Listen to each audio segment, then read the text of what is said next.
Günaydın. Demin beni hostelimden geldiler aldılar. Şimdi Gökkuşağı Dağı'na doğru yola çıktık.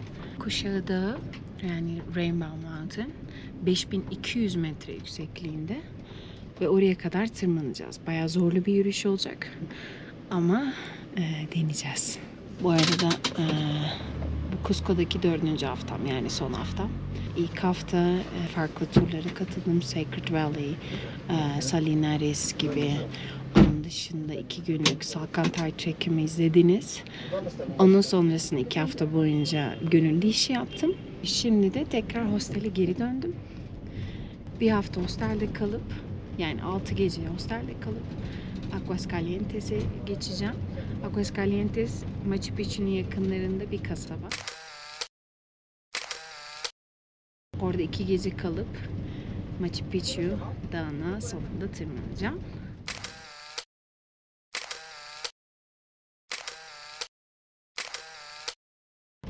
Onun sonrasında da istikamet Kolombiya. 2 saatlik yolculuğumuz ardından yani yürüyeceğimiz başlangıç noktamıza geldik. Atlarla tırmanacak olan insanlar buradan inip yukarıya doğru tırmanıyor.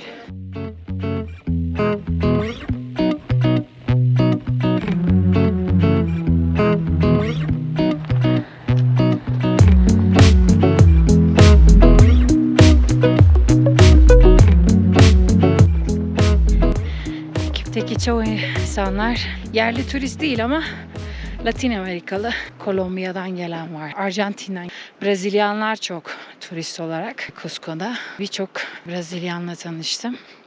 Onun dışında benim kaldığım hostelde, ya çoğunuz bilmiyordur belki ama hostel ranzalı yatakların olduğu odalar düşünün.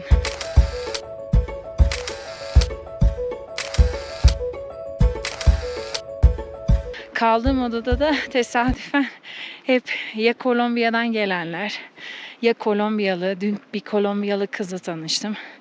Bana çok güzel tavsiyelerde bulundular. Bir sonraki gideceğim ülke Kolombiya olacak. Medellin. Yükseldikçe hava güzelleşmeye başlıyor. Bakın şurada bir köpek var. Tek başına oturmuş keyif yapıyor. Çoğu insanlar atla gidiyor çünkü birçok insan burada yükseklikten dolayı nefes darlığı yaşıyor. O yüzden bunu göze alamadıkları için ya da hastalığı olan insanlar atla tırmanıyor yukarı doğru. Gideceğimiz Gökkuşağı Dağı yani Rainbow Mountain 5200 metre yüksekliğinde. Yani Salkantay Dağı'na tırmandım evet. Bu daha yüksek bir dağ. Zirve noktası 6200 metre. Yalnız tırmandığımız nokta 4600 metreydi. Yani buradan daha aşağıda. Çünkü daha üst kısmı çıkılmıyor. Buzul olduğu için ve tehlikeli olduğu için. Yalnız buradaki tırmanış gördüğünüz gibi yollar daha düz ve kolay. Sadece yükseklikten hava darlığı yaşayan insanlar atlarla çıkıyor. Bunlar şimdi alpaka mı? Lama mı? Lama bence. Lamaya benziyorlar. İşte bu gördüğünüz alpakalardan, alpakanın tüyünden yani pamuğundan ip yaparak kıyafet yapıyorlar. Bu ponçolar burada çok giyiliyor. Yerliler bunları çok kullanıyor çünkü sıcak tutuyor. Buraya geldiğiniz zaman göreceksiniz. Mağazalarda renkli renkli ponçolar. Hepsi alpaka tüyünden ya da böyle benim şu anki giydiğim kazak da mesela. Alpaka pamuğundan yapılmış bir yelek. Ben ponço almadım çünkü aslında hiç almamayı düşünüyordum. Çünkü yerim yok ve çok güzel şeyler var. Sonra dedim bari bu yeleği alayım. Sığdırırım herhalde bir yere ya da üstüme kat kat giyinirim. Uçakla yolculuk yaptığım zaman alışık olduğum bir şey zaten. Yerim olmadığı için yani sığdıramadığım için kalın olan eşyaları, ceketlerimi falan üst üste giyiyorum ki valizimde yer olsun. Çoğunuz belki öyle yapıyordur. Benim taktiğim ya da ceplerime dolduruyorum. Tabii sonra bayağı bir sıcaklıyorum ama işe yarıyor. Bu alpa kütüğünden pamuğuna yerler hala bunu doğal renklerle yapıyorlar. Mesela kaktüslerin dibinde bitler oluşuyor. Bunları topluyorlar ve bu bitler kırmızı renk oluşturuyor. Mesela yeşil yapraklar yeşil rengi oluşturuyor. Sonra Chicha Morada, o daha önce gösterdiğim mor rengindeki mısır mor rengi oluşturuyor. Böylelikle farklı bitkilerden renkler oluşturuyorlar ve böyle el emeği kazaklar, ponçolar yapıyorlar.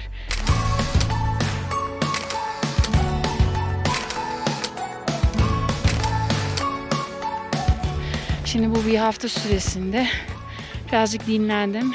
2 hafta gönüllü iş yaptıktan sonra işte videolarımı editledim. Cusco'yu birazcık daha çok keşfetmeye çalıştım. Yürümeyi çok seviyorum. Şehrin içinde de çok yürüyüşler yaptım. Yerli insanlarla muhabbet ederek, onlarla konuşarak, yemeklerini tadarak onların kültürlerini daha yakından öğrendim. Aslında İspanyollardan çok daha uzak bir kültürleri var. İnkalardan kalma bir kültür. Ve hala sürdürüyorlar bunu. Çok güzel. Geleneksel kıyafetleri, saçları, örgülü saçlarını görmeniz lazım. Her bayanın saçı, yani teyzelerin saçları bile simsiyah. 2 örgü birbirine bağlıyorlar. Bütün teyzelerde, bayanlarda görebilirsiniz bunu. Üstüne de şapkalarını takıyorlar. Galiba güneşten korumak için ve kültürel geleneksel kıyafetlerinin bir parçası olduğu için bu şapkasız asla çıkmıyorlar dışarı.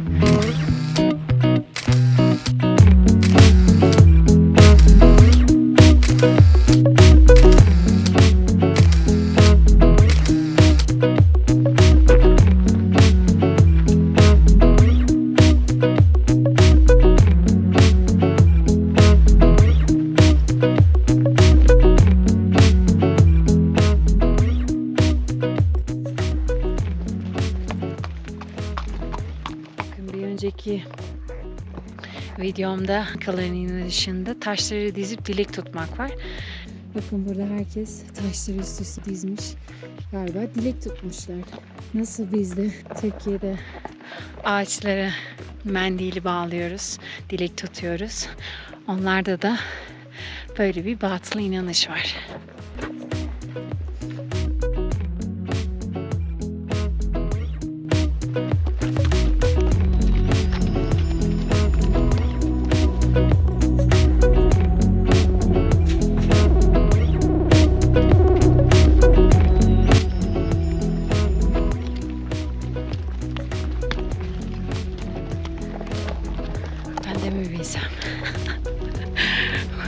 Bayağı bir zorlaşmaya başladı. Yükseğe tırmandıkça insan nefes darlığı yaşıyor.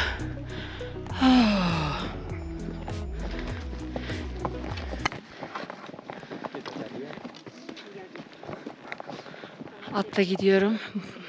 Bu yüksek kısma çıkamayacağım çünkü midemden rahatsızlandım. Daha fazla yürüyerek dayanamayacağım için da devam ediyorum.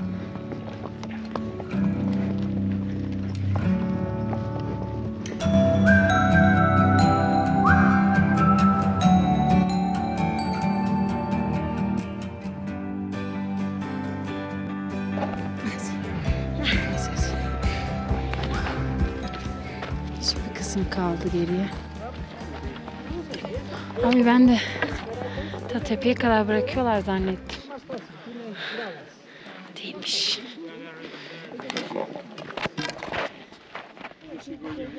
Evet.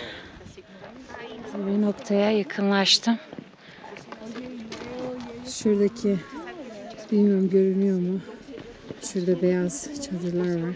En aşağı kısımdan şuradan böyle yürüyerek şu kısımda atla birlikte tırmandık.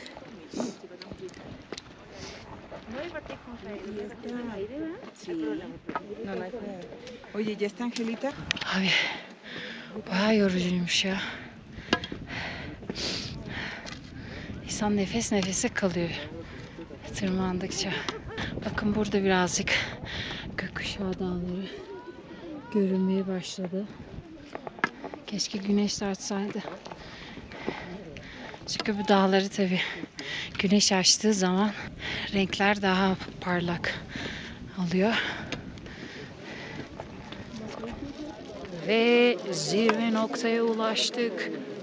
Gökkuşağı Dağı diye geçiyor buranın, bu bölgenin, bu dağların adı. İnsanlar sıra bekliyor. Fotoğraf çekilebilmek için yalnız benim bekleyecek halim yok. Ben herhalde beklemeyeceğim. Şimdi bu gördüğünüz farklı renkler gökyüzündeki maden ve minerallerin birleşimiyle oluşan renkler. Bu renkler yıllar içerisinde, milyonlarca yıllar evvel bu dağların üzeri karlarla çevriliymiş ve gökyüzündeki mineraller rüzgarın esintisiyle buradaki dağdaki renkleri oluşturmuş. Maden, demir,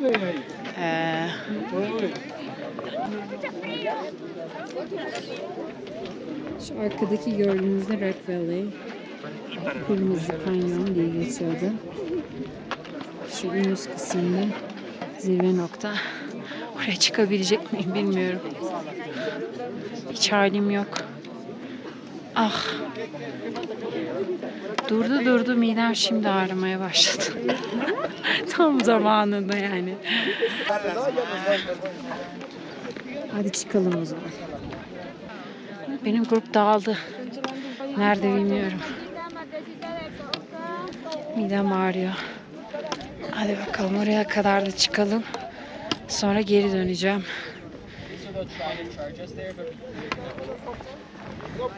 Burası turist kaynıyor. Allah'ım. Evet, şimdi yukarı tırmanıyoruz. Tek başımayım. Grubum dağıldı. Burada da bir arkadaşla tanıştım. India'dan. Yok, no, you're from Australia, right? Yeah. Originally from India, yeah. Şimdi değiştirelim. So you went to Turkey?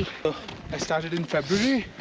Oh, February. Yeah, and I'm an underwater photographer. Half year already. You are an Underwater photographer? Underwater. Like diving, underwater, Oh yeah. wow. Yeah. So, Amazing. Micronesia. Like what are you filming? Like the Sharks, fishes. reef. Sharks. Fish. Wow. Yeah. So you are professional in that? Yeah, you, yeah. You studied on that?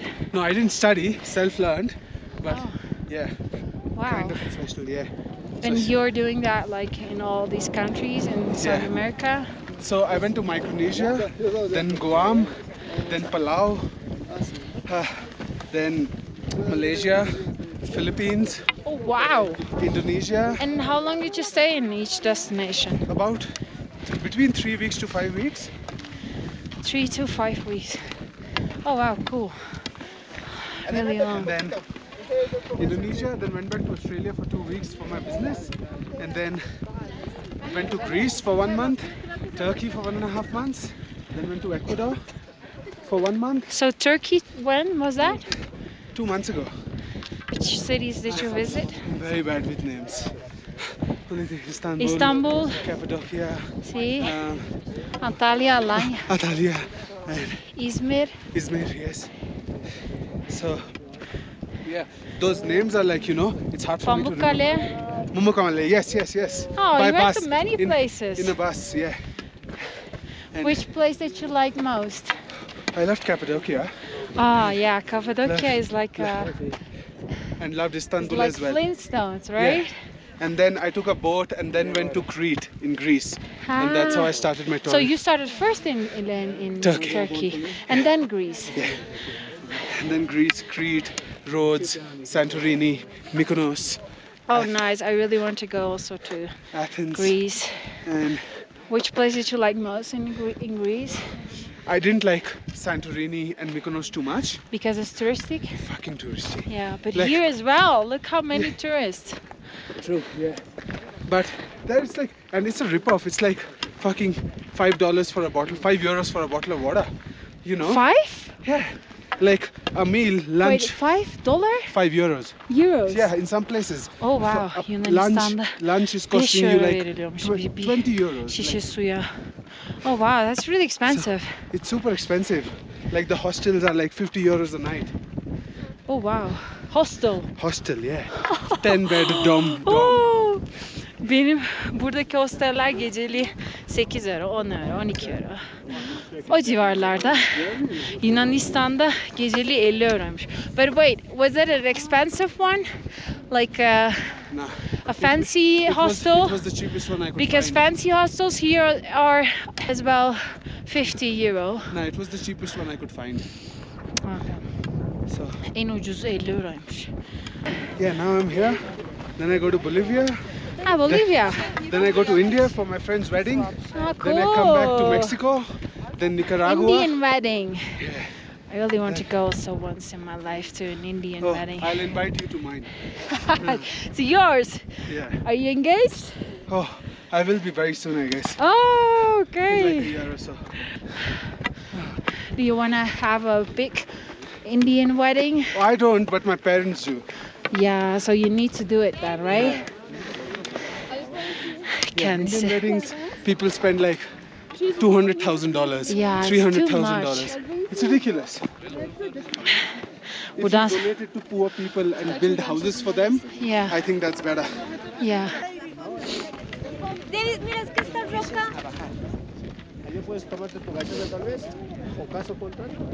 Have you learned some Turkish words? No? Very bad at it. Not even one? Come on, you stayed there for 1.5 months. Only Google Translate. Diyorum dedim Türkçe hiç öğrendin mi? Birkaç kelime ama hiç öğrenmemiş. Spanish I learned a little bit. Only hola, ¿cómo está? How long you've been here traveling already in South America? Ecuador, I was 1 month. Peru, I'm here for 1 month.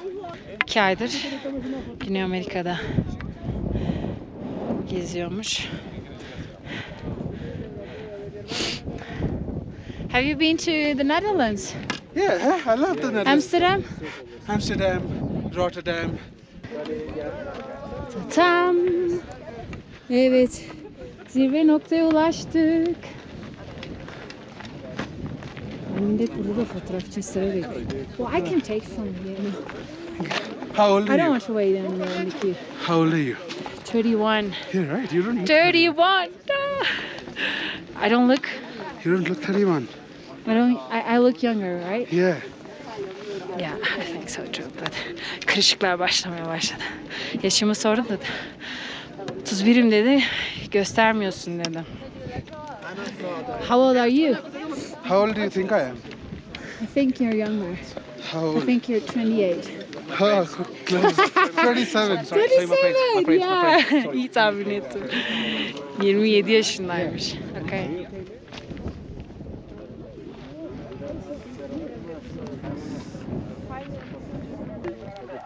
O insan kaynağımız bakın.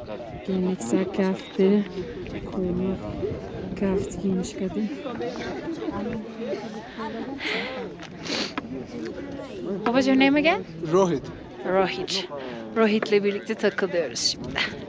Takılıyorum yani. Benim ekip dağıldı. Nerede bilmiyorum. Do you know what time it is? 10 o'clock. 10 o'clock. Did you get the 2 hot chair or saatim did you kaldı. walk? I just. Do you want more pictures? Fotoğraf çekilmek istiyor. 1000 tane fotoğraf çekilmek istiyor çocuk.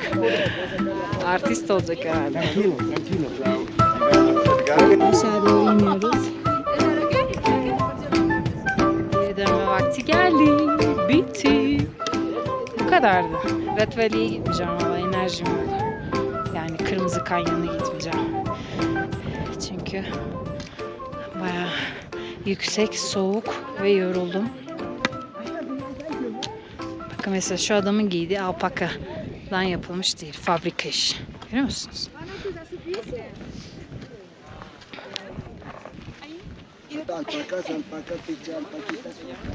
Böyle alpakaları yerleştirmişler her yere. Fotoğraf çekilmek için. Böylelikle para kazanıyor insanlar, yerliler. Ben şu kalabalıktan kaçacağım vallahi. Çok turist var. Aşağı doğru ineceğim şimdi. Şuraya bakın ya, alpakaları ne hale getirmişler. Gözlük takmışlar bir de. Poz veriyorlar.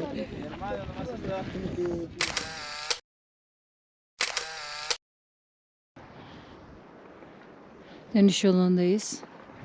Yani herkes şu an dönüyor. Demin bir dolu yağdı. Sonra bir de üstüne yağmur yağdı. Islandım. Bir de çok soğuk şu an.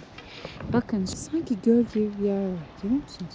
Oradan su böyle aşağı doğru akıyor. Bugün şansıma güneşli değildi hava. Yağmura denk geldik. Olsun. Güzeldi yine de. Yalnız Salkantay trekking'i çok daha güzeldi. Şimdi geri dönüyoruz. Ortak noktada ekiple buluşacağız. Ondan sonra kahvaltı yapmaya gideceğiz. Şimdi dönme vakti geldi. Lütfen abone olmayı unutmayın. Herkes izliyor ama abone olmuyor. Yani YouTube'da account açması çok zor değil lütfen. Bir like atın, bir abone olun. Ki yeni videolarım yayınlandığı zaman size bildirim gelecek. Hoşça kalın.